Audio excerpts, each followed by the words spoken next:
I'm actually one of those people that does ride the bus every day, so I'm glad that it's coming back. But, and I ride it at night sometimes too. But one thing I have noticed is that sometimes it goes very fast on Thurman.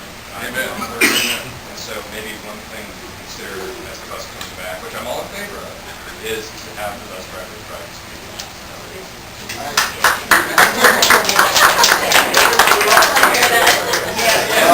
Thank you, Jeremy. We have people from our operations department, including Al Morgan, who, by the way, is the best bus trainer in the United States of America. And he's here, and he'll make sure that we reinforce that. Yes, ma'am. I had to adjust between back because I made the bus as it slows down over the bridge, actually slows traffic coming down out of Glen Heights and back up into Glen Heights. And I think it's nice your bus goes to speed limit, but I think it's great for all. I was, when I took my walk on Sunday, I was pleasantly surprised, but also surprised at how many people are on Thurman. And that was not really early Sunday morning, but of course, as you know, the access to the trail is a citywide asset, not just a neighborhood asset. So prove that. Yes, sir. I just have a general question you might speak briefly to. When I first heard about this cancellation, it seemed to me it was more of an excuse than a reason, that the real reason was perhaps cost cutting. And so I just wonder if there were other places in the city where service was cut with the reason that it was for safety. I wonder if you could speak to that issue at all. There are no other places where safety has caused a cessation of service. There are, I am aware of 2 other locations right now where we're watching it really closely and working with the city traffic engineer that our line-by-line review has found problems. And they're going to require either some restriping of the streets or maybe some modification of curbs over time. But I just want to assure everybody this was not a cost-cutting move. When we do our service plans, they're almost etched in stone months before, at least a month before we actually do it, because we have to go through union sign-ups and other things. So abrupt change like this is never anything that we can really frankly take advantage of and save any money on. So no, not at all related to that. And I would just say that while we do have a lot of service reductions underway to be in place on next week. It's very unfortunate, but we went through a very long and deliberate process with a lot of public process last spring to define what this cuts were. And so we're true to that plan now as we implement it this fall. It's unfortunate that we have to do that, but nonetheless, the point I'm trying to make is that that's done with a lot of public process, a lot of public input, and actually going out and even talking to riders individually and that's the thing to do that. And that pattern wasn't followed here, and for that again, I apologize. You brought a bunch of TriMet folks and others to the meeting. I appreciate that. Would you mind introducing the folks who have given out their evening for us? Well, actually, how about if I have everybody introduce themselves, because they'll do a better job, starting with Carrie. Carrie Ayers, Kalanick, Service Planning Manager. I'm Clay Thompson, Marketing Coordinator. Josh Collins, Communications Manager for Operations. Tom Mills, Service Planner. Alan Morgan, former resident of this neighborhood and Manager of Operations Training. Steve Cowles, Operations, Service Planning, and Scheduling. Mike Krebs, Portland Police Commander, Transit Police. David Talbot, Director of Transportation. Thank you. You want us, sir? I'm glad the staff is here because I have a proposal. My name is Sam Oakland. I'm a United States Forest Service park ranger. I've lived in the neighborhood 41 years. I've taken the bus, and I will continue to take the bus. But I think it's time to think about the future. The future is not with buses. So I would like you, all of you, to go to the drawing board, draw up a trolley that leaves from the Good Sam area, comes back where it should be, goes all the way up to Forest Park. The bridge is going to be rebuilt in 2011 or 2012 and completely closed down, and nobody will be able to drive up there, and no bus is going to get up there. So you're going to have to go down to Wilson with minibuses to wiggle around and get to the turnaround. So start thinking now of bringing the trolley back from there to there. It will make money. It will bring the downtown tourists and downtown business people up to our park, where we have hundreds and hundreds of miles to walk on, and walk on into the wild side. So I will continue to live in this neighborhood, and I will continue to work for this neighborhood. I work to stop the freeway. I work to bring bicycles on trails all over the state of Oregon with a bicycle belt.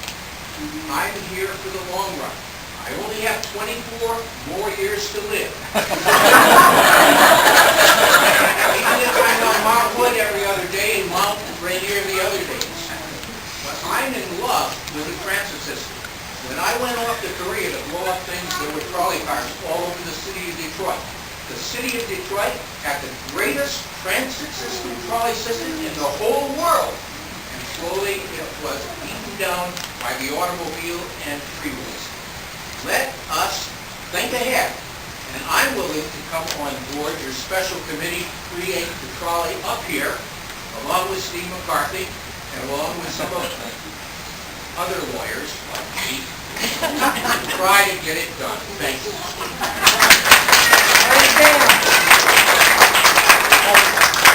We love visionaries, so thank you for that. I think what we'd like to do, that's a good topic, begin to work with your Northwest District Transportation Committee.